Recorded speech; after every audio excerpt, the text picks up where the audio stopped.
Hello class, इससे पहले video में जो हमारी एमसीक्यू की सीरीज चली थी उस सीरीज में पार्ट 13 तक कंप्लीट कर लिया था। आज हम पार्ट 14 की शुरुआत करेंगे, उसे खत्म करेंगे। तो देखिए पार्ट 14 में कौन कौन सवाल हमारे इंक्लूड है। तो इसमें जो हमारा पहला सवाल दिया गया है, ये पूछ रहा है the positive integers P and Q, दो पॉजिटिव इंटीजर्स है पी और क्यू, जो एक्सप्रेसिबल है किस फॉर्म में, P equal to A cube B square and Q equal to A B square. तो उसका एचसीएफ बताना है पी और क्यू का कि क्या होगा। अब देखिए अगर एचसीएफ निकालना है तो इसके लिए पहले हम पी और क्यू को थोड़ा फैक्टर फॉर्म में लिख लें। तो देखिए पी को हम लिखना चाहें या ए क्यूब है ना, ए क्यूब मतलब क्या कि ए कितनी बार लिखा है, 3 बार लिखा है, तो हम लिख सकते हैं ए मल्टीप्लाई ए। उसी तरह बी को देखा जाए तो बी स्क्वायर लगा है तो बी कितनी बार लिखा है, 2 बार, तो हम लिख सकते हैं बी मल्टीप्लाई बी। इतना क्लियर। अब सेम इसी तरह क्यू को, क्यू देखिए एक बार ए लिखा तो ए लिखा। अब देखिए बी स्क्वायर है ना, तो बी कितनी बार लिखा है, 2 बार, तो 2 बार लिखेंगे बी मल्टीप्लाई बी। इतना क्लियर। अब देखिए हमें निकालना एचसीएफ। एचसीएफ मीन्स होता है कॉमन, जो कॉमन होगा सिर्फ वही नंबर लिखे जाएंगे। तो इसमें देखिए इसमें और इसमें कॉमन क्या मिल रहा है, एक ए हमको मिल रहा है कॉमन, ठीक, दूसरा हमको एक बी मिल रहा है कॉमन और एक और बी मिल रहा है, और हमको कुछ कॉमन नहीं मिल रहा है। तो देखिए एक बार ए, तो ए लिखा मल्टीप्लाई बी कितनी है, एक और एक, मतलब 2 बार, मतलब बी स्क्वायर। तो आप कह सकते हैं आपका आंसर क्या आएगा, ए बी स्क्वायर आएगा एचसीएफ में। तो इस तरह से हमारा ऑप्शन ए करेक्ट हो जाएगा, ठीक। अब देखें question number second. Question number second क्या कह रहा है, ये कह रहा है कि if X sec 45 equal to 2, ठीक ना, तो then what is the value of X. तो एक्स की वैल्यू क्या होगी, तो सिंपल सेक 45 की वैल्यू हम क्या करेंगे, यहाँ पुट करेंगे। तो देखिए सेक 45 की वैल्यू क्या होती है, √2, तो हम इसीलिए क्या लिखेंगे, √2 लिखेंगे। तो X multiply √2 equal to 2, √2 multiply हो जाएगा तो डिवाइड में, तो एक्स इक्वल टू क्या आएगा 2 अपॉन √2, और नीचे रूट होना नहीं चाहिए, तो हम क्या करेंगे कॉन्जुगेट से मल्टीप्लाई, तो 2 अपॉन √2 मल्टीप्लाई √2 ये करेंगे तो क्या आएगा, देखिए 2√2 अपॉन में क्या आएगा √2 2 आएगा, 2 से 2 कट गया तो क्या बचेगा हमारा √2 बचेगा। तो हम कह सकते हैं कि हमारा एक्स की वैल्यू क्या आएगी, √2 आएगी, ठीक, ये हमारा आंसर आ जाएगा और इस तरह से हमारी प्रॉब्लम सॉल्व हो जाएगी। अब देखिए question number third. Question number third क्या कह रहा है, ये कह रहा है कि what is the mid point. हमें मिड पॉइंट निकालना है। एक लाइन सेगमेंट है ए बी, ए के कोऑर्डिनेट ये दिए और बी के कोऑर्डिनेट ये दिए। अब तो हमें मिड पॉइंट के लिए पता है कि फॉर्मुला कौन सा यूज करेंगे। तो फॉर्मुला हमारा क्या है, याद रखिएगा, x1 प्लस x2 अपॉन में 2 y1 प्लस y2 अपॉन में 2। अब देखिए हमें पता है ये हमारा x1 होगा और ये हमारा y1, ये हमारा x2 होगा और ये हमारा y2। बस इनकी वैल्यू आपको इसमें पुट करनी है। तो देखिए x1 की वैल्यू क्या लिखेंगे, -5 प्लस x2 की वैल्यू कितनी है 0 अपॉन में 2, y1 की वैल्यू कितनी है, देखिए 0 प्लस y2 की वैल्यू कितनी दी है 5 अपॉन में 2। अब देखिए -5 प्लस 0 तो कितना आएगा, -5 आएगा अपॉन में 2, 0 प्लस 5 आएगा अपॉन में 2। तो आपका आंसर क्या आएगा, मिड पॉइंट मास का 5 अपॉन 2 5 अपॉन 2। तो इस तरह से हमारा ऑप्शन ए करेक्ट हो जाएगा। अब बात करें question number fourth. Question number fourth क्या कह रहा है, ये कह रहा है कि if tan theta plus cot theta equal to 4 then the value of tan की पावर 4 थीटा प्लस cot की पावर 4 थीटा इज। इनकी वैल्यू निकालनी है। अच्छा यहाँ पावर देखिए 4 लगाए ना, तो इसका मतलब आपको इसका क्या करना पड़ेगा, स्क्वायर, फिर दोबारा आपका उसका क्या करना पड़ेगा, स्क्वायर करना पड़ेगा। तो देखिए पहले हम इसका स्क्वायर करते हैं इस वाले का, तो क्या आएगा, देखिए tan theta plus cot theta का होल स्क्वायर इक्वल टू 4 का स्क्वायर। अब देखिए a प्लस बी का होल स्क्वायर, चूंकि हमें पता है a प्लस बी का होल स्क्वायर क्या होता है, a square plus B square plus 2ab, ठीक। तो यहाँ पर उनको वैल्यू वहाँ पुट करेंगे। तो हमारे क्या आएगा, देखिए tan square theta plus cot square theta plus 2 tan theta multiply cot theta equal to 4 का स्क्वायर कितना आएगा 16। हमें पता है cot tan का उल्टा होता है, इसको अगर आप उल्टा लिखेंगे तो 1 अपॉन 10 आएगा, 10 से 10 कट जाए तो बचेगा 2, 2 प्लस का उधर गया तो माइनस का, तो कितना बचेगा आपका 14। तो इधर आपका क्या बचेगा, देखिए tan square theta plus cot square theta. इतना क्लियर। अब देखिए यहाँ पे पावर 4 है ना, तो इसका फिर दोबारा स्क्वायर करेंगे तो हमारा क्या आएगा, देखिए tan square theta plus cot square theta इस पूरे का स्क्वायर इक्वल टू 14 का स्क्वायर। अब 14 का स्क्वायर क्या होता है 196। कितना क्लियर। अब देखिए a प्लस बी का होल स्क्वायर, फिर से इस बार a की जगह क्या लिखेंगे tan स्क्वायर थीटा और b की जगह cot square theta. a square होता है तो a की जगह लिखेंगे तो स्क्वायर का स्क्वायर 4 हो जाएगा। तो हमारा क्या आएगा tan की पावर 4 थीटा प्लस यहाँ क्या आएगा cot की power 4 theta plus 2 tan square theta multiply cot square theta. अब देखिए cot है फिर हो जाएगा 1/10, स्क्वायर है तो 1/10 स्क्वायर थीटा, यहाँ tan स्क्वायर थीटा दोनों एक दूसरे कैंसिल आउट तो बचेगा 2 प्लस का हो जाएगा तो माइनस का, तो 196 में से अगर 2 माइनस करेंगे कितना बचेगा 194।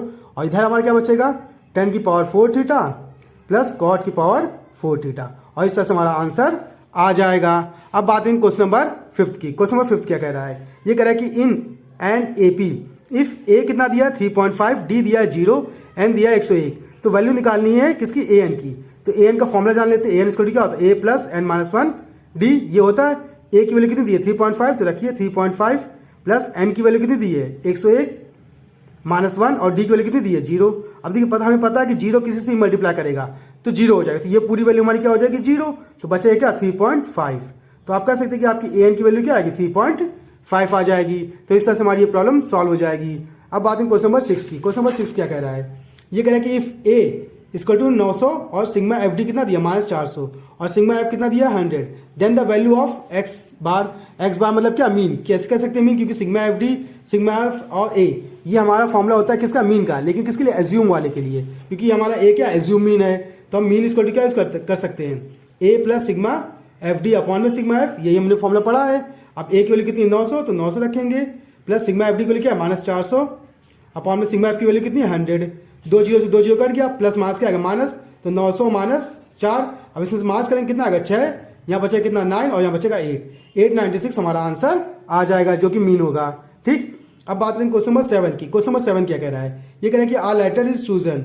अब एक कोई लेटर निकालना है फ्रॉम द लेटर, किस लेटर से, इस लेटर से जो मेंटेनेंस लिखा, इस लेटर से एक वर्ड निकालना है या एक लेटर निकालना है। और वो लेटर कौन है, एन, जिसकी प्रोबेबिलिटी पूछी गई है। अब जिसकी प्रोबेबिलिटी पूछी जाती है वो हमारा इवेंट होता है।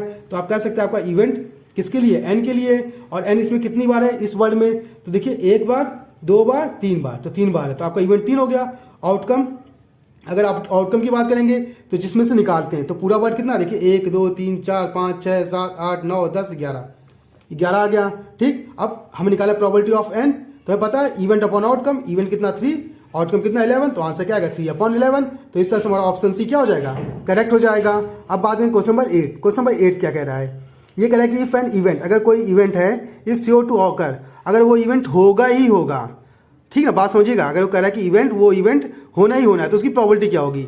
अब सोच देखिए, अगर कोई इवेंट हो रहा है, ठीक, होने मतलब क्या कि उसका आउटकम भी उतना ही होगा, मतलब जो आउटकम होगा वही एक तरह से इवेंट बन जाएगा। तब जैसे मान लीजिए आपके पास कोई एक नंबर है, जैसे नंबर है वो 1, अब आपसे पूछा जाए कि प्रोबेबिलिटी क्या होगी 1 आने की, तो अगर 1 ही है तो 1 ही आएगा ना, और कोई नंबर तो आएगा नहीं। उस केस में आप कह सकते हैं कि आपका इवेंट और आउटकम क्या हो जाएंगे, इक्वल। तो आप कह सकते हैं कि इवेंट और आउटकम दोनों क्या हो जाते हैं, इक्वल। तो उस केस में आपकी प्रोबेबिलिटी जो निकालनी होती है, जिस इवेंट की निकालते हैं या जिस ऑकरेंस को निकालना है, ऑकर होने की निकालना है, वो हमारा क्या हो जाएगा, इवेंट अपॉन में आउटकम।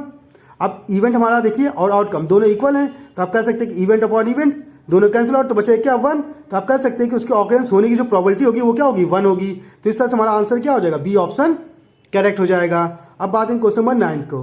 क्वेश्चन नंबर 9 क्या कह रहा है, ये कह रहा है कि इफ 2x, x + 10, 3x + 2, ये जो 3 दिए ये एपी के फॉर्म में, तो x की वैल्यू निकालनी है। तो हमें पता अगर कोई एपी में है तो उसके डिफरेंसेस क्या होते हैं, इक्वल होते हैं। मतलब वो कह सकते हैं कि उनके कॉमन डिफरेंस क्या होंगे, इक्वल। इसका मतलब इसका डिफरेंस और इसका डिफरेंस क्या होंगे, इक्वल होगा। तो हम लिख सकते हैं x + 10 - 2x, इसका डिफरेंस इक्वल टू इसका डिफरेंस 3x + 2 माइनस कितना x, अब प्लस है ये माइनस है तो माइनस का 10, ये आ गया। सॉल्व कर लीजिए, देखिए x और 2x, तो माइनस का x बचेगा, यहाँ 10 बचेगा, इक्वल टू इधर देखिए 3x में से x कितना बचेगा है 2x, इसमें से माइनस का कितना है, माइनस का 8 आ जाएगा। अब x वाले एक तरफ कर लीजिए, तो इस x को उधर भेज सकते हैं, तो 10 माइनस को देगा तो प्लस का 8 इक्वल टू माइनस का x देगा तो प्लस का, तो 2x + x, इनको जोड़ लीजिए 3x, यहाँ जोड़ेंगे कितना का 18, 2 से 3 से काटेंगे कितना, 3 3 6 18, तो x का मान कितना आ जाएगा 6 आ जाएगा। ठीक, तो इस तरह से हमारा x का मान क्या आएगा 6 आएगा, और इस तरह से हमारी ये प्रॉब्लम सॉल्व हो जाएगी। अब बात है क्वेश्चन नंबर 10। क्वेश्चन नंबर 10 क्या कह रहा है, ये कह रहा है कि the mean of the following data, ये जो डाटा दिया है इसका मीन निकालना है। तो सिंपल मीन निकालने का फॉर्मूला क्या होता है हमारा, सिग्मा एफ अपॉन में एन, ये कह सकते हैं मीन निकालने के लिए। या फिर आप कह सकते हैं कि अगर आप सिंगल सीरीज दिए तो आप यूज कर सकते हैं क्या, सम ऑफ ऑब्जर्वेशन अपॉन ऑब्जर्वेशन। अब सम ऑफ ऑब्जर्वेशन मतलब क्या, इन सबको जोड़ेंगे अपॉन में इनके नंबर, तो देखिए मीन इक्वल टू इनको जोड़िए 1 + 7 + 9 + 3 + 4 + 5 + 6, तो देखिए 6 4 10, 10 5 15, 15 3 18, 18 9 27। ठीक, 18 9 कितना हो जाएगा हमारा 27 हो जाएगा, 27 और 1 28, 28 और 7, अब 28 और 7 कितना होगा आपको, देखिए 7 14 1 15, मतलब 35 हो जाएगा। अपॉन में टोटल नंबर कितने 1 2 3 4 5 6 7, 7 काटिए 7 7 7 5 35, तो आंसर क्या आएगा 5 आएगा। तो इस तरह से आपको ऑप्शन डी करेक्ट हो जाएगा, और इस तरह से आपकी ये प्रॉब्लम सॉल्व हो जाएगी। तो ऐसे ही इंटरेस्टिंग सवालों के लिए आप हमारे चैनल को सब्सक्राइब कर सकते हैं। अगर आपके पास मैथ से रिलेटेड कोई प्रॉब्लम है तो आप हमारे कमेंट बॉक्स में कमेंट करके हमें बता दीजिएगा, उसका सोल्यूशन हम आपको बता देंगे। तो आज की क्लास के लिए धन्यवाद।